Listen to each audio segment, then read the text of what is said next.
Este espacio llega a todos ustedes gracias a la tienda jurídica digital del Instituto Academia de Formación Jurídica Simón Rodríguez, donde podrás encontrar bibliografía actualizada sobre las nuevas tendencias en el derecho venezolano e internacional, así como también doctrina jurídica del Ministerio Público, formatos y modelos, jurisprudencias, entre otros, acercándote cada día más a la excelencia.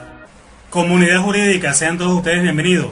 Les saluda el doctor abogado Mauri Rojas, hoy dando inicio a un nuevo proceso de formación jurídica, el cual he denominado rol del abogado defensor privado en la fase preparatoria, la fase preliminar penal. Voy a dar inicio ofreciendo o haciendo emerger una serie de consideraciones desde el punto de vista global de esta fase que es tan importante dentro del proceso penal, ya que en ella se desarrolla el proceso de depuración de las pruebas.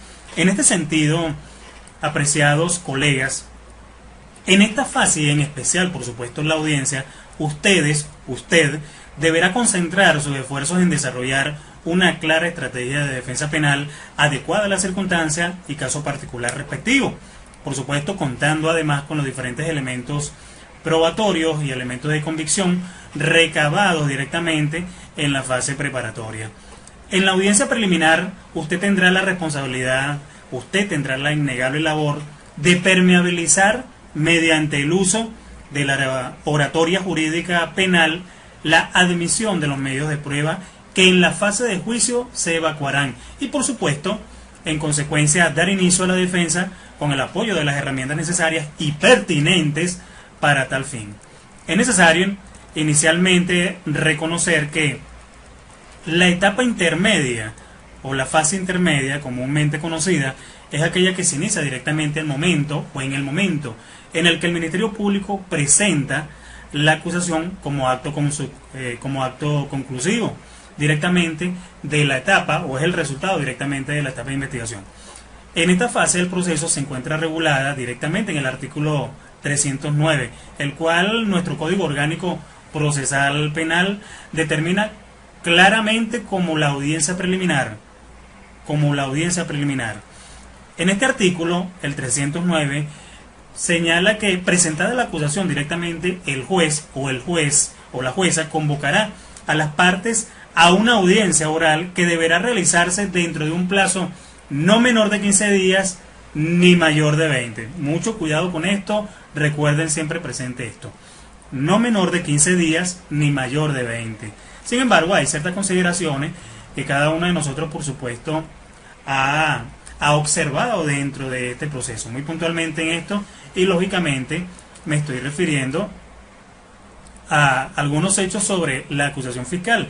Y visto que la mayoría de los delitos en Venezuela son de acción pública, puesto que en nuestro Código Orgánico Procesal Penal el ejercicio del ius pionende corresponde directamente al fiscal del Ministerio Público, debe ser considerado inmediatamente establecerse una forma o un instrumento que determine y que logre materializar esta pretensión directamente al Ministerio Público. Me estoy refiriendo lógicamente a la acusación, la cual la tenemos normada directamente en el articulado número 308 de nuestro código. Señala que quien tiene la competencia directamente para presentarla ante el ciudadano juez de control es el funcionario del Ministerio Público. Entonces, sin la acusación no se puede dar inicio directamente a la audiencia o a la fase preliminar penal, ya que la acusación es el resultado, es la consecuencia directamente del proceso de investigación que se desarrolló directamente en la fase preparatoria. Y sin este acto conclusivo es imposible fijar una audiencia para la promoción de pruebas. Muchísimo cuidado con ello. Ahora, muchos se han preguntado o se preguntan diariamente acerca del diferimiento de las audiencias.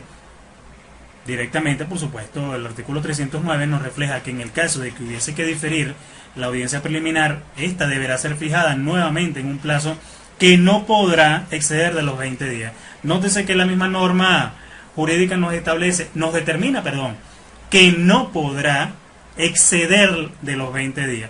Las realidades en los circuitos judiciales, por supuesto, son otras. Sin embargo, es interesante destacar que el articulado número 26 de nuestra Carta Política, el cual refleja la tutela judicial efectiva, hace una clara referencia a la irregularidad de las dilaciones indebidas en los procesos penales.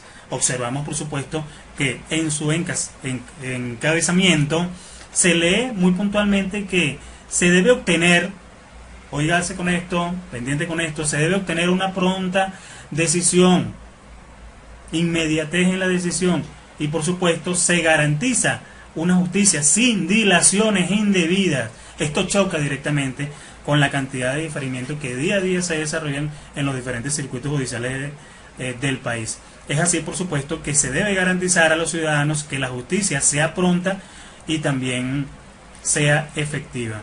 Usted se preguntará entonces, ¿se cumple con este postulado? Bueno, obviamente no. Doctrinariamente se afirma que la justicia retardada no es justicia. Se ha manifestado o se ha mantenido en nosotros ese círculo vicioso que persiste directamente en el derogado Código de Enjuiciamiento Criminal, del retardo de los expedientes y por supuesto de las causas penales que se encuentran en curso, no solamente en los diferentes circuitos judiciales del país, sino también dentro de los diferentes procesos que desarrolla el Ministerio Público. Esto es una realidad. Sin embargo, por supuesto, en cuanto al funcionamiento de los tribunales penales y la debida participación fiscal, aún se observan las siguientes irregularidades. Hoy por hoy hay muy pocos juzgados a nivel nacional con relaciones con las causas que ingresan a diario, hay secretarios que no cuentan con la debida experiencia, hay escasez de personal de asistente, el nombramiento de jueces, sean provisorios o sean temporales o incluso de fiscales, por supuesto también hay una lentitud y un retardo en ello, hay escasez de alguaciles, hay escasez de parque automotor, hay falta de traslado directamente de los imputados o acusados cuando estos sean requeridos a una audiencia. En fin, hay una cantidad de problemas completamente materializados y consolidados que cada día, por supuesto, deterioran más el sistema penal. Cada uno de nosotros, por supuesto, tendrá una perspectiva muy diferente en torno a ello. Sin embargo, por dilación debemos entenderla con muchísima claridad. ¿Qué es la dilación? La dilación básicamente es el incumplimiento procesal de un determinado proceso. Dicho todo esto, entonces, comenzamos a delimitar nuestra posición doctrinaria. ¿Qué es la audiencia preliminar? La audiencia preliminar o la fase intermedia básicamente es definida como el conjunto de actos procesales que median directamente desde la resolución que declara consumado el sumario hasta la resolución que decide la apertura o no de la causa a juicio oral. La fase intermedia recibe su nombre puesto que ocupa un lugar privilegiado en medio de la fase preparatoria y la fase de juicio. En otras palabras, mis estimados profesionales, es en esta fase donde se decidirá si habrá juicio o no. Por ahí nos comentan, me han dicho, la fase preparatoria o la fase preliminar es un filtro depurador. Por supuesto, claro que sí. Considero y apuesto que en el proceso acusatorio venezolano, cuando se implementa una fase que desde el punto de vista personal sirve, desde el punto de vista personal incluso profesional, sirve de filtro, sirve como desinfectante de todo vicio investigativo o acusatorio en el que haya incurrido el Ministerio Público, es realmente necesario. Por supuesto, hay que tomar en cuenta que justamente por ser esta la fase preliminar penal, un filtro depurador, se evita de esta forma el uso indiscriminado de la acusación cuando no existen elementos contundentes como para poder aperturar juicio en contra del imputado. Algo que parece no ser muy entendible para muchos jueces de control y por supuesto para muchos fiscales del Ministerio Público venezolano. No obstante, el artículo 309, que nos determina directamente la audiencia preliminar, me refiero lógicamente al Código Orgánico Procesal Penal, la interposición de la acusación directamente o por parte del fiscal del Ministerio Público engendra o hacen emerger ciertos efectos principales. Entre ellos puedo destacar directamente el cierre de la fase preparatoria y por consiguiente la convocatoria a la audiencia preliminar en el plazo de ley. Asimismo, la posibilidad de que la víctima dentro de los 5 días siguientes a que se le notifique la convocatoria para la audiencia preliminar pueda presentar una acusación particular propia, ajustándose a los requisitos establecidos en el artículo 308 del Código Orgánico Procesal Penal, y de esta manera, o incluso poder adherirse a la acusación del Ministerio Público. Pero, como usted puede apreciar, es un requisito sine qua non y por supuesto legal que la fase preparatoria esté concluida, aunque necesariamente debe ser exhaustiva la investigación porque es completamente necesario. La exigencia, conforme a lo que establece el artículo 308 de la norma GTA penal, representa que el fiscal del Ministerio Público debe consignar directamente el escrito de acusación fiscal a los fines de que el ciudadano juez de control pueda valorarlo, pueda admitirlo y por supuesto pueda determinar en el lapso previsto de ley la fijación de la audiencia preliminar. Pero ¿cuál es la importancia de esta audiencia? ¿Por qué es tan relevante esta audiencia? El carácter preparatorio de la investigación implica que solo se oriente directamente a reunir los elementos de convicción que permitan afirmar la existencia probable de los elementos o de los extremos objetivos, incluso subjetivos, de la imputación, por supuesto que valgan esta como la justificación necesaria para la realización de una audiencia oral y pública en la que se produzca la prueba que pueda dar base a una eventual condena. Por ello es que es importante la fase preliminar penal. Pero ¿cuál es su finalidad? En sí mismo sí es cierto que en esta fase se depuran las incongruencias, se depura la acusación de ciertos vicios y por supuesto en el proceso. ¿Cuál es la finalidad de la fase intermedia? En esta fase se tienen por finalidades varias, por supuesto todas estas son esenciales. ¿Por qué? Porque logran la depuración del procedimiento y por supuesto comunicar al imputado sobre la acusación interpuesta en su contra y permitir que el juez ejerza el control de la acusación. Dicho control por supuesto no es más que la realización de un análisis de la fundamentación fáctica, jurídica, que son sustento del escrito acusatorio en el cual el Ministerio Público solicita la apertura del juicio oral y público en contra del imputado. Pero existe un control formal y sustancial en la fase preliminar, claramente, por supuesto que sí. Existe un examen dirigido o ejercido muy puntualmente por el ciudadano juez de control que se divide en dos formas. El primero de ellos, por supuesto, es el control formal y el segundo es el control sustancial.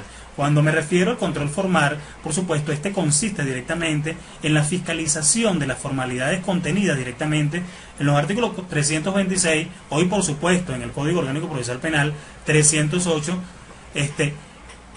a saber, y por supuesto los cuales debe cumplir todo escrito acusatorio.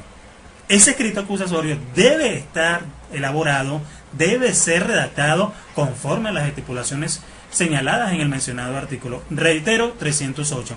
Pero también el juez de control tiene por finalidad y tiene como atribución ejercer el control sustancial. Y por supuesto, este está referido directamente al desplegado sobre la pretensión punitiva de la vindicta pública. ¿Qué quiere decir esto? Se lo voy a colocar directamente, se lo voy a emplanar con un ejemplo que señala directamente el ilustre Vindrel, filósofo y abogado argentino. Todo esto se trata, por supuesto, de una acusación, la cual tendrá que ser fundada bajo todo punto de vista. Y esto significa que el Ministerio Público debe hallarse probado el hecho. El Ministerio Público debe haber probado el hecho y haberlo materializado, haberlo escrito, haberlo redactado directamente en el escrito de acusación. Entonces, este escrito de acusación que presenta el fiscal del Ministerio Público representa para el juzgado de control un pedido de apertura a juicio directamente, por supuesto, sin antes habiendo por supuesto pasado o transitado por la fase preliminar penal. Entonces cada uno de los profesionales del derecho debe estar muy pendiente de todo ello. ¿Por qué? Porque realmente se trata por supuesto de depurar de toda contaminación, de todo vicio que se pueda observar directamente en el escrito de acusación y darle sanidad directamente al proceso. Óigase con esto, ¿cuáles son las facultades directamente de las partes que intervienen acá en esta importante actuación procesal? El artículo 311 nos establece las facultades y cargas de las partes. Lógicamente, todo esto del Código Orgánico Procesal Penal. Allí nos establece que cada una de las partes, imputado, y por supuesto acusador, Ministerio Público, defensa privada, pueden ejercer directamente facultades. Y es aquí donde la defensa privada, óigase, donde la defensa privada debe prestar una total atención a los fines de reconocer su rol dentro de la fase. Indudablemente debe recordar que hasta los 5 días antes del vencimiento del plazo fijado para la celebración de la audiencia preliminar, él o la fiscal e incluso la víctima, siempre que haya por supuesto querellado o haya presentado una acusación particular propia, y el imputado podrá realizar por escrito una serie de actos contenidos en 8 numerales que se encuentran tipificados directamente, les reitero, en el artículo 311 del Código Orgánico Procesal Penal. Y me estoy refiriendo a las excepciones. A las excepciones, por supuesto, cada una de las partes podrá oponer las excepciones previstas y señaladas en el Código cuando no hayan sido planteadas con anterioridad o se funden hechos nuevos. Podrá incluso pedir la imposición o revocación de una medida cautelar, podrá solicitar la aplicación del procedimiento por admisión de los hechos, podrá proponer acuerdos reparatorios, incluso solicitar la suspensión condicional del proceso. Asimismo, podrá proponer las pruebas que podrán ser objeto de estipulación entre las partes intervinientes, promover las pruebas que producirán o que se producirán directamente en el juicio oral con indicación de su pertinencia y necesidad. Y lógicamente ofrecer nuevas pruebas de las cuales hayan tenido conocimiento con posterioridad a la presentación de la acusación fiscal. Sobre esta materia, es decir, sobre las diferentes secciones que se pueden plantear, les hablaré en una posterior formación jurídica. Ahora, tema interesante el tópico que voy a dar inicio. ¿Cómo se desarrolla la audiencia? La audiencia preliminar, muy puntualmente, conforme a lo que establece el artículo 312, deberá desarrollarse el día señalado por el juez de control, una vez presentada la acusación, en la cual las partes podrán exponer brevemente los fundamentos de sus pretensiones o de sus peticiones. Pero, ¿cuáles son los alegatos que se pueden materializar? Lógicamente los alegatos materiales del imputado, que es uno de los más importantes. Durante la audiencia, el imputado podrá solicitar que se le reciba la declaración, la cual será rendida con las formalidades previstas en el Código. Y es allí donde interviene el ciudadano juez. El juez informará a las partes sobre las medidas alternativas de prosecución del proceso. Un ejemplo de ello, la admisión de los hechos. Y sobre este tema, dice, la admisión de los hechos, es a partir de la audiencia preliminar, no antes. Antes podemos hablar de admisión de cargos, pero no admisión de hechos. Lógicamente, no se permitirá que en el desarrollo de la audiencia preliminar se planteen cuestiones que son propias del juicio oral y público. Cada etapa tiene su desarrollo, por supuesto, y cada alegato debe estar ubicado en el momento procesal respectivo. Ahora bien, los alegatos jurídicos deben estar presentes entre las partes. Y es allí, estimado profesional del derecho, donde su participación es notablemente importante. Luego de declarada abierta la audiencia preliminar, el juez de control conferirá la palabra directamente o inicialmente al representante del Ministerio Público para que ratifique su escrito acusatorio, principalmente, en donde éste deberá exponer los hechos que fundamentan y su pretensión o su petición. Por supuesto, todo esto debido y como una consecuencia directa de lo señalado en el artículo 308. Por supuesto, luego oirá al acusado y seguidamente a su defensa, así como también a la víctima, claro está, si existiera en ese momento. Pregunta interesante sobre la audiencia preliminar. ¿Cuál es la importancia de la declaración del imputado? ¿Realmente es necesario que el imputado declare en esta audiencia? Bueno, la declaración del imputado debe darse en estricto cumplimiento de lo establecido en el Código Orgánico Procesal Penal. Por supuesto, todo esto garantizando en todo momento el respeto al derecho a la defensa y al debido proceso. El juez, en el desarrollo de la audiencia, ejerce una función totalmente activa en el proceso, conduciendo, dirigiendo la misma y fungiendo como garante de todas las garantías, no solamente constitucionales, sino también orgánicas. De allí la importancia de la declaración del imputado. Y hay un hecho que desde mi punto de vista profesional no debe obviarse, que es la participación del abogado de la defensa privada al momento de presentar la prueba. Téngase presente que la prueba no habla sola. La prueba no habla sola. Es importante resaltar que el planteamiento de la admisión de la prueba no puede ser considerado como una cuestión de fondo exclusiva directamente de la audiencia de juicio oral. Lógicamente, en vista de ello, se puede esgrimir en relación a la ilicitud, en relación a la idoneidad, a la pertinencia y necesidad de la prueba, que se promueve con la intención de darle ingreso al proceso. ¿Qué quiere decir con todo esto? ¿O qué quiero decir con todo esto? Que usted como abogado defensor siempre deberá explicar con claridad la necesidad, la pertinencia y por supuesto el estado de licitud de la prueba que pretende usted sea admitida en el proceso.